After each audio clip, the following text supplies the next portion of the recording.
Anouk, à toi. Alors bonjour. Les amis, je vous propose de poser vos questions à Jonathan via le chat ou on pourra aussi peut-être à la fin prendre quelques questions en direct. Mais je vous demande juste de laisser vos micros fermés et d'écouter attentivement Anouk et Jonathan. Merci. Bonsoir Jonathan. Bonsoir. Alors voilà, je viens de terminer votre livre il y a 2 jours. Je vais D'accord. vite raconter en 2 petites minutes, enfin un peu moins le pitch. Donc, si j'ai bien compris, enfin vous aviez en tête depuis un moment d'écrire un livre sur votre maman Sarah Kalitzki, qui était une artiste il y a de cela, je pense, 40 ans peut-être ou 30 ans, et qui est décédée malheureusement et qui n'a pas connu à ce moment-là. Non, elle est décédée il y a 10 ans, hein. Je permets quand même Oui, oui, non, le mais plus je parle récent. de l'artiste, oui, tout à fait. Et Oui, donc, il n'a oui. pas connu à ce moment-là, qui n'a pas eu le succès reconnu à ce moment-là, mais bon, on ne sait jamais, enfin voilà. Et quand vous en parlez, vous découvrez que votre femme est sur le point de terminer un scénario qui a pour personnage principal votre mère. Alors, au départ, quand j'ai lu votre livre, je me suis dit, encore un acteur qui se met à l'écriture, il y en a beaucoup en ce moment. Et petit à petit, je suis rentrée dans votre trip et dans votre tête parce que c'est véritablement un monologue intérieur qui se déroule au fil des temps. Et ce qui m'a beaucoup plu, au fait, c'est que j'ai l'impression de lire en fait, de faire face à une thérapie enfin, comme si vous êtes devant un psychanalyste et vous vous livrez tout à fait à ce psychanalyste. Et ce qui m'a plu, c'est la liberté de votre ton, parce que vous laissez tout à fait libre cours à vos fantasmes, à vos imaginaires, à vos idées les plus basses, en vous créant un alter ego. Enfin, du moins, c'est comme ça que moi je l'ai senti. Et je me suis posé la question avant tout, même si ce n'est pas vraiment nos affaires, mais je me suis posé la question, est-ce que vous avez été en analyse pendant tout un moment? Parce que je me suis dit, et je m'excuse parce que j'ai regardé beaucoup d'émissions et je me suis dit, je vais essayer de prendre un autre point pour vous aborder parce que je trouve qu'il y a une telle liberté dans la façon de vous mettre à nu, même par rapport à votre femme, par rapport à votre entourage, etc., que je me suis dit, waouh, ce type a quand même du recul par rapport à lui. Il a de l'humour, quoi, par rapport à lui-même. Oui, oui, oui. Bah, écoutez, non, mais en fait, c'est surtout que j'ai l'impression qu'on passe son temps à se cacher, qu'en fait, nos pires hontes sont parfois ce qui est le plus intéressant et le plus révélateur sur ce qu'on est. Et au final, est-ce que c'est vraiment si grave, quoi? Je veux dire, donc c'était aussi une manière de. Et puis c'est vrai que c'était aussi de la comédie parce que c'est vrai qu'un personnage qui est paranoïaque, enfin, je veux dire, Woody Allen sans névrose serait pas Woody Allen. Et c'est vrai que je pense que s'il n'avait pas été très très transparent sur ses névroses, il n'aurait pas eu ce personnage de comédie. Donc ça m'intéressait évidemment de me lâcher sur qui j'étais vraiment, mais en forçant le curseur quand même, parce que bon, faut pas déconner, je suis quand même un peu moins taré que mon personnage, hein, et voilà, mais oui, oui. Et à part ça, non, la thérapie, écoutez, j'ai passé 2 ans de thérapie il y a longtemps déjà avec une dame qui m'a d'ailleurs, c'est très drôle parce que le jour où j'étais chez Ruquier évidemment m'a fait à un moment, il m'a évoqué une des scènes avec la psy où Oui, c'est, excusez-moi mesdames, mais oui, il faut lire le livre parce que dit comme ça paraît un peu dingue, mais c'est vrai que le personnage à un moment croit voir la culotte de sa psy, alors, ce qui est oui. pas, voilà. Et il m'en parle, Ruquier, à ce moment-là, de cette scène voilà, un peu folle. Et à ce moment-là, je regarde mon portable et j'avais un SMS de ma psy qui me dit: Ah, mais génial, je ne regarde jamais Ruquier, mais là, je crois que je vais acheter, je vais acheter ton livre. Et là, je me suis dit: Ouh là là, je vais avoir le retour de cette psy que j'ai plus vue depuis des années et qui va voir que je raconte des folies sur elle qui ne sont pas du tout vraies. Mais bon, non, non, écoutez, ouais, la thérapie, non, oui, c'est une thérapie peut-être, mais j'avais peur justement que ce ne soit que de l'exhibition. Oui. Et c'est vrai que les retours que j'ai eus, bon. Merci, Déborah. Aïe, aïe, aïe, Ah, aïe. mais nous avons Oui, coupez le micro. nous avons quelqu'un qui est à Hawaï qui nous a rejoint là. En direct de Hawaï, bonjour. Ou de Malibu peut-être, je ne sais pas. Et donc, si vous voulez, qu'est-ce que je racontais moi d'ailleurs, je ne sais même plus, mais Je comprends ce que vous dites parce que c'est très agréable de vous suivre en fait dans vos labyrinthes d'émotions complètement qui sont en retenue finalement, et là vous vous lâchez tout à fait. Et je trouve qu'il y a une véritable liberté dans la façon dont vous parlez de vous-même, mais dont vous parlez de vos proches. Par contre, ce qui m'a frappé, c'est que finalement le livre est non, c'est-à-dire que en fait vous parlez de vous, mais vous voulez parler de votre mère. Mais j'ai l'impression que cette mère, elle reste sacralisée tout au long du livre, parce que même si vous livrez des détails à gauche, à droite, à droite, à gauche, on n'a pas une véritable vision de votre mère. Moi, il y a une photo qui me frappe très forte. C'est cette photo qu'on retrouve sur Internet où elle regarde par la fenêtre, où j'ai l'impression de voir Gina Rowlands, une femme sous influence. Alors, je me suis fait toute une image d'elle, alors que peut-être elle n'est pas du tout comme ça, mais ça a l'air d'un personnage très complexe. Et j'avais l'impression que je vais vous laisser d'abord me revenir parce que je ne veux pas monopoliser la parole, mais il n'y a qu'à un certain moment où vous parlez réellement de votre mère, où là, vraiment, vous y allez comme elle est. Et j'ai l'impression qu'il y a encore cette image de la mère est tellement forte chez vous que vous l'abordez, mais par-ci, par-là, par des bribes.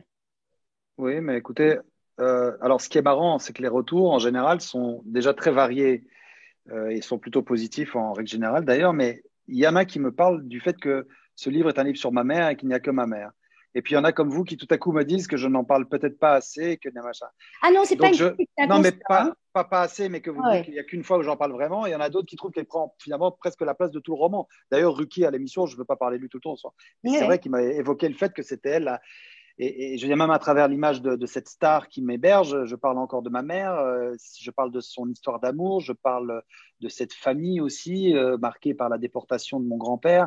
Et au départ, en fait, le roman, c'était, je voulais, si vous voulez, ma mère était une grande artiste. C'était pas juste, je me sens, voilà, je me sens responsable de son existence une fois qu'elle est partie. J'ai pris son œuvre qui est dans un atelier en Belgique, qui est là. J'ai trouvé depuis des deux galeries Ah. exceptionnel qui s'occupe de son œuvre et ça commence à prendre une autre ampleur.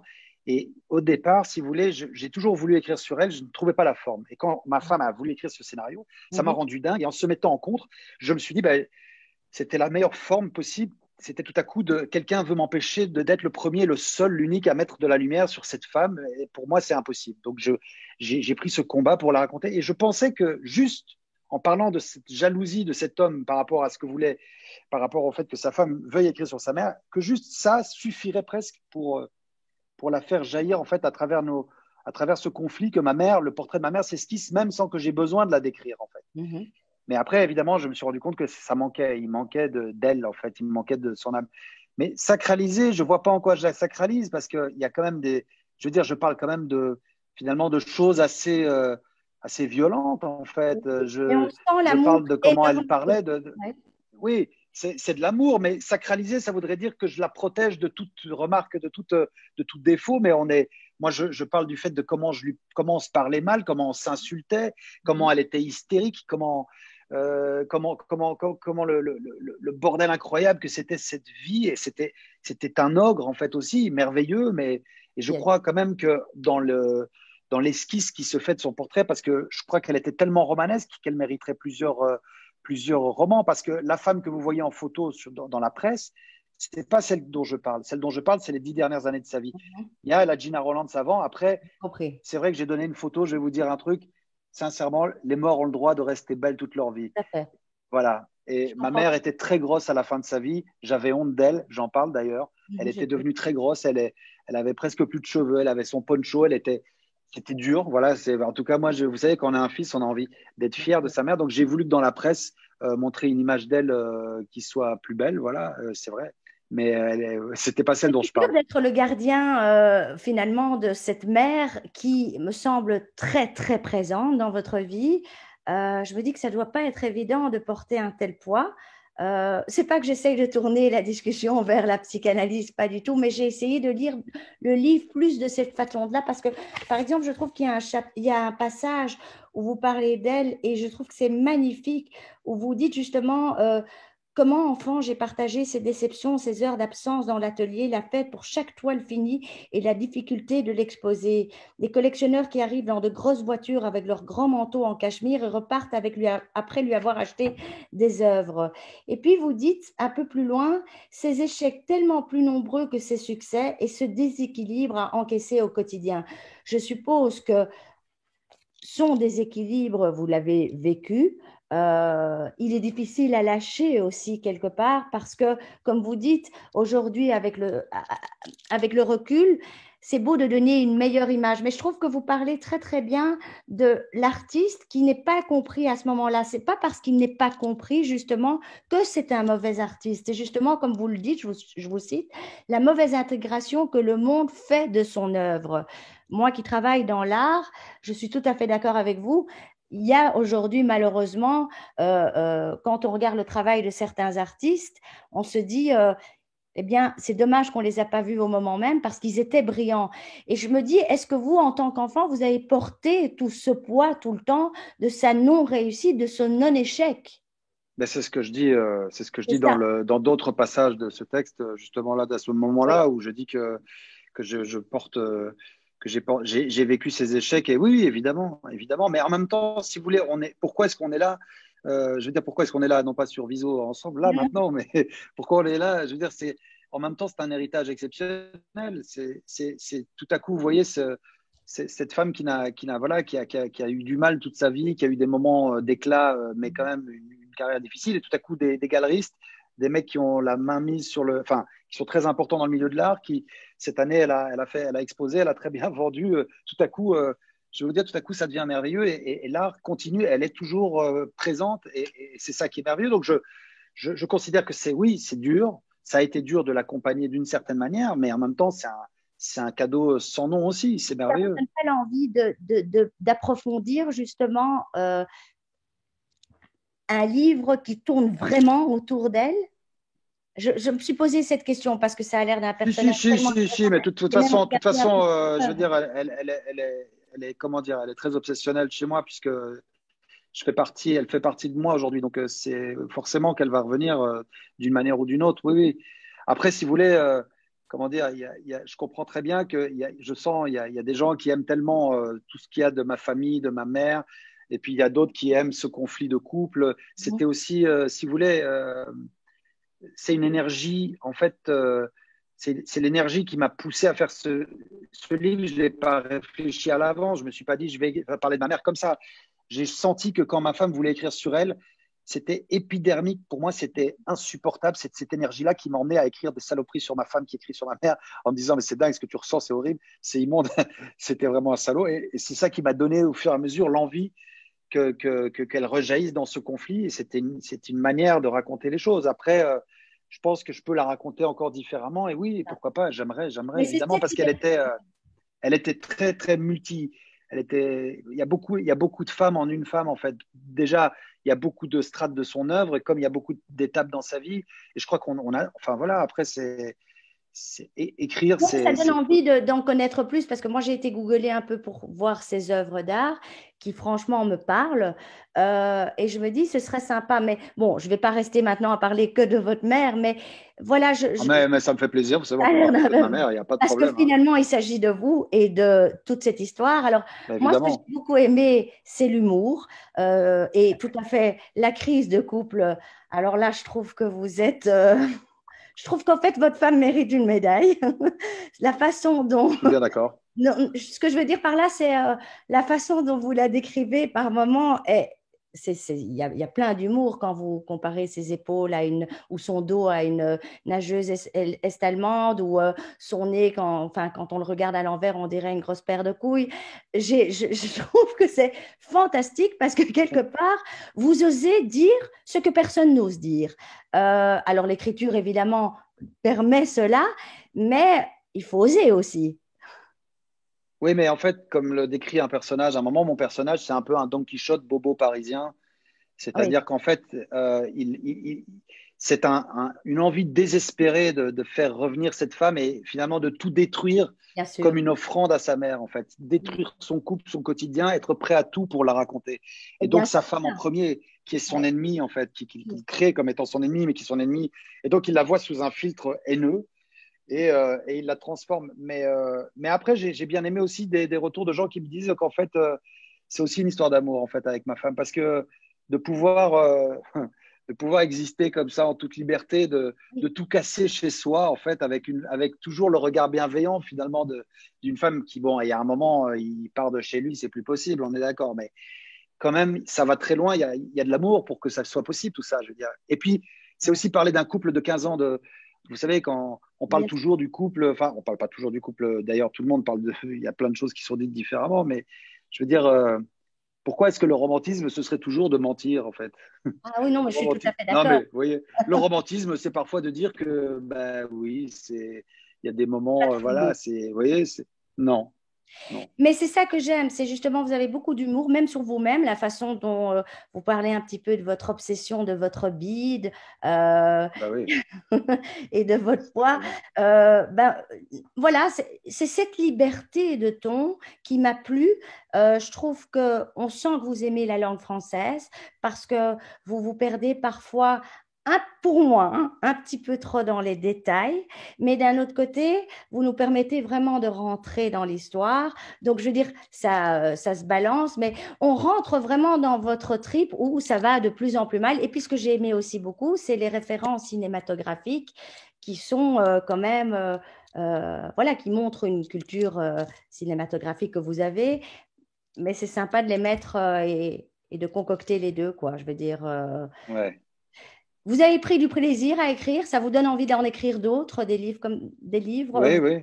Ah oui, oui, Ça- tout à fait, oui. Oui, oui, oui, non, c'est important pour moi. Oui, c'est très important l'écriture et ça me donne envie. Oui, je suis déjà en train d'en écrire un autre qui surprendra, je pense, parce que justement, j'ai l'impression qu'être écrivain, c'est aussi, comment dire, le premier, c'est une chose et après, Tout à c'est fait. vrai que le style du deuxième sera très différent aussi. Donc, je pense que c'est important. Oui, oui. Oui, non, mais enfin voilà, moi, c'est important pour moi en tout cas. Et J'aime ça. votre père, j'ai l'impression que c'est le grand absent un petit peu dans ce livre, même s'il y figure, bien entendu, et vous en parlez. Euh, Quelle était votre relation avec lui? Et voilà, je ne sais pas. Non, mais quelle est ma relation? Parce que mon père est toujours là, Oui, tout à hein. fait, il est encore là. Mais voilà, Oui, oui, non, mais qu'est-ce qu'il représente? Qu'est-ce bah, qui... alors, j'aimerais quand même préciser que c'est pas un album de famille que j'ai écrit. C'est vraiment une histoire, en fait. Vraiment, en fait. Ce n'est pas vraiment moi, même si ça y ressemble beaucoup. Et que, évidemment, que c'est un mélange d'autofiction. Et mon père y est parce que c'est important, voilà, pour ajouter une touche dans l'histoire au début de comment il était entouré, cet homme-là. Mais c'est vrai que j'ai pas développé plus que ça à mon père pour l'instant, en tout cas dans ce livre-là. Mais il mériterait un livre à lui aussi totalement, quoi. Mais voilà. Il est d'origine séfarade?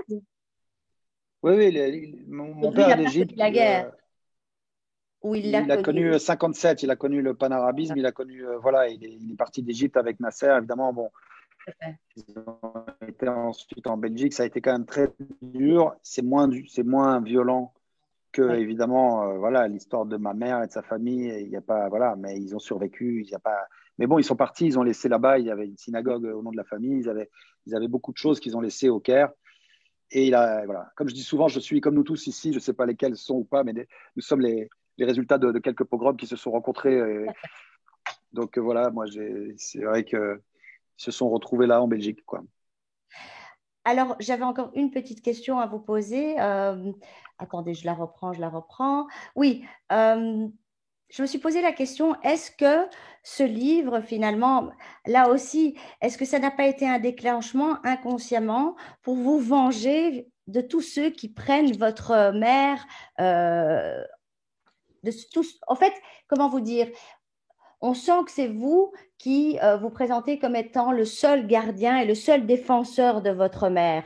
Je suppose qu'après le livre, ça a changé. Est-ce que votre femme a réalisé ce film? Est-ce qu'elle va le réaliser? Est-ce que, voilà, je veux dire, euh, Mais vous savez, quand je dis que je suis un Don Quichotte dans le livre, je le suis aussi dans ma démarche. Et pourquoi qu'est-ce que vient me dire ma mère quand, en tout cas, je vais pas, pour ceux qui auront envie de le lire, qu'est-ce qu'elle me dit quand elle revient? Elle n'est pas tout à fait d'accord avec mon combat. Donc, ouais, j'ai beaucoup de distance là-dessus aussi. C'est aussi tout à coup, si vous voulez, faire revivre quelqu'un, c'est un désir très égoïste aussi. On dit souvent dans les imageries des fantômes qu'il faut lâcher les gens pour qu'ils puissent partir. C'est ce que je dis à un moment d'ailleurs. Et je crois qu'il n'a pas encore. C'est aussi l'histoire d'un deuil qui ne se fait pas en fait. Mais et c'est vrai que oui, et c'est vrai qu'il y a un refus du deuil et en même temps une artiste, c'est quelqu'un qui est éternel. Donc si vous voulez, j'ai le devoir de continuer voilà, à divulguer son œuvre, à la faire connaître. Ça, c'est sûr. Et peut-être que ce livre m'aidera un tout petit peu à la lâcher à un endroit plus fondamental et plus essentiel. Mais voilà, je me suis habitué à mon Oedipe post-mortem et je l'assume complètement. Mais vous le dites d'ailleurs, que la façon d'écrire, le fait d'écrire sur elle est une façon de vous permettre aussi de continuer à la faire exister. Donc, je comprends tout à fait ce sentiment et le fait que ce soit difficile d'abandonner justement. Enfin bon, je m'imagine que ce n'est pas aussi grave dans la réalité que ce que vous écrivez dans ce livre, mais… Non, c'est sûr. Enfin, j'espère pour vous, mais je dis… C'est sûr. Mais… Non, c'est sûr, mais par contre, la conviction que ma mère est une grande artiste, que c'est vrai que ces galeristes m'ont permis aussi de reprendre espoir pour son œuvre et de penser qu'elle n'a pas eu la place et que le monde parfois filtre mal les choses, les gens, certaines personnes, pas tous. Il y a des gens qui sont jamais reconnus et qui malheureusement ne le seront jamais. C'est pas très grave. Il y en a d'autres, c'est compliqué. Donc c'est pas cette sélection est forcément très cruelle avec le temps, mais je crois qu'elle fait partie des gens qui n'ont pas eu cette chance-là. Donc je combats pour ça. Ça fait partie. Quelles sont les galeries, si on peut vous demander, qui se sont intéressées à son travail? Ben oui, tout à fait. Écoutez, c'est en fait Hervé Lovenbruck, c'est une grande galerie qui s'appelle Lovenbruck à Paris, et Stéphane Coréard, qui est un grand critique d'art. Ils se sont associés, ils ont monté une galerie qui s'appelle Love & Co, et qui a eu cette merveilleuse idée et initiative de promulguer en fait et de donner une chance aux artistes morts qui n'avaient pas eu la chance et qu'ils considèrent comme étant importants. Donc en plus, c'est vraiment les Ghostbusters de la moderne, quoi. Ils vont chercher les fantômes et ils les font revivre et ils sont exceptionnels les deux. Et ils font un travail génial sur ma mère. Normalement, il y avait eu une foire du dessin européen, la Drawing Art Fair à Paris, qui malheureusement n'a pas eu lieu avec le Covid, mais qui aura lieu en juin, je pense. Donc voilà, donc c'est… En tous les cas, je trouve que vous avez en tant que… Enfin, je vous connais en tant qu'acteur, je ne vous connaissais pas en tant qu'écrivain, mais je trouve que pour publier un premier livre, vous vous débrouillez pas mal du tout. Je peux que vous féliciter parce que je trouve que c'est très, très bien écrit. Et puis, c'est une bonne histoire. On rentre vraiment dans votre trip, quoi. On rentre dans votre tête. Et voilà. Ben, j'ai eu de la chance. Vous êtes en Belgique, là, ou pas? Je suis en Belgique. Parce que j'ai eu un article dans le Soir exceptionnel aujourd'hui. Ah, ben, je vais regarder. Fantastique. Je vais regarder. Fantastique. Je vais regarder. Van Troyan m'a fait vraiment un sublime article, là. Je suis très heureux. Eh ben, fantastique. Écoutez, moi c'est un livre que je conseille parce que c'est vraiment rentré dans la tête d'un gars, enfin, en l'occurrence vous, et dans tous ses délires, parce que délire, il y a. C'est vrai. Voilà. Après, je pense que mes délires ne sont pas que des délires. Je pense que c'est des délires, vous voyez ce que je veux dire. Mais je pense que c'est pour ça que pour moi, c'est une thérapie. Au fait, vous vous êtes offert, si je peux me permettre, le luxe de faire une thérapie par ce livre en la rendant publique et quelque part, ça plaît. Donc, la sauce a pris. Parce que pour moi, et c'est pour ça que je vous ai tourné vers la psychanalyse, parce que je me suis dit, j'ai vraiment l'impression que voilà, il a le recul nécessaire pour s'auto-analyser et c'est finalement une thérapie que vous nous offrez au public, enfin aux lecteurs. Ok, c'est gentil. Par contre, je peux vous garantir une chose, c'est que je ne suis toujours pas soigné. Hein. Non, mais ça, on n'est jamais soigné, ça je vous rassure aussi. Alors ça va alors. Alors c'est bon. Merci beaucoup en tous les cas. Non, mais merci à vous. Nathalie, je vous laisse reprendre le micro. Oui, moi, je voulais juste ajouter que moi, je ne pouvais pas m'empêcher, en fait, comme on connaît Jonathan en tant qu'acteur, c'est qu'en lisant, je voyais le film en même temps. Tu vois ce que je veux dire, Anouk?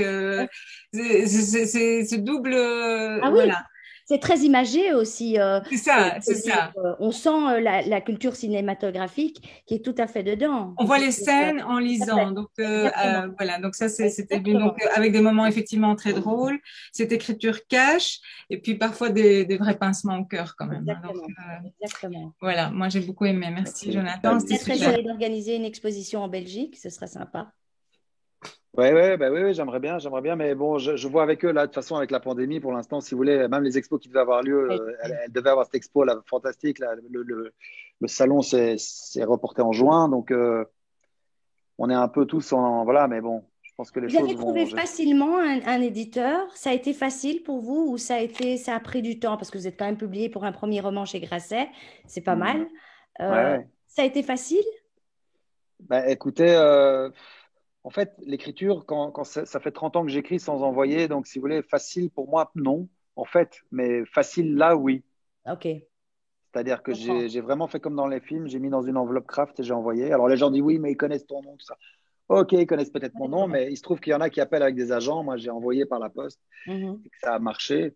C'était fantastique. Après, j'ai travaillé avec eux aussi le texte. On a travaillé pendant un Bien an sûr. et c'est une très belle maison. Ouais, non, j'ai beaucoup de chance. Je suis très heureux. En tous les cas, il y a encore une chose qui m'a frappée, c'est que je trouve que vous avez quand même pas mal de courage, parce que vous êtes un personnage public, et il faut quand même pas mal de courage pour se mettre à nu comme ça.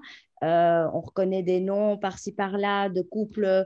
Quand vous parlez de Tania et son mari Charlie, on sait très vite de qui il s'agit. Je veux dire, vous êtes tellement intime, et pour un personnage public, il faut oser, quoi. C'est ça que je trouve. Waouh! Oui, mais en fait, si vous voulez, ce que j'aime bien, c'est aussi il n'y a pas de chichi en fait dans ce que j'écris et dans la manière dont j'écris. En fait, il n'y a pas de, voilà, c'est peut-être pour ça d'ailleurs que le prochain sera dans un style très différent pour que il y a peut-être des gens qui pensent que quand c'est facile à lire, c'est qu'il n'y a pas de style. Mais en fait, là justement, il n'y a pas de sophistication, donc c'est une immédiateté aussi de livraison des choses. Mais je trouve qu'il y a rien on prend aucun risque à parler de soi en fait. Le risque qu'on peut prendre dans la vie, c'est de passer à côté de ses rêves et de passer à côté de ce qu'on avait envie d'exprimer, de raconter.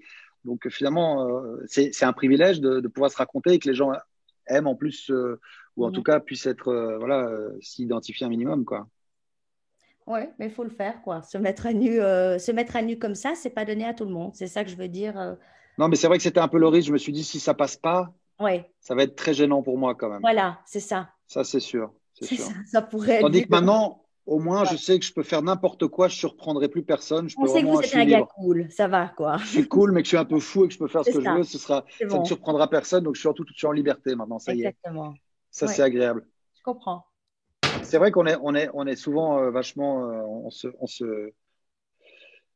enfin, on se croise dans la vie, on fait semblant d'être des gens tous finalement, alors que On est ce tous les qui mêmes. nous, ouais, alors que ce qui nous fait rire le plus, c'est quand même les défauts des autres, c'est les faux pas, Bien c'est sûr. vrai que moi, parfois, c'est vrai que je regarde mon bide, franchement, dans la glace, c'est comme un toc, c'est une folie, quoi.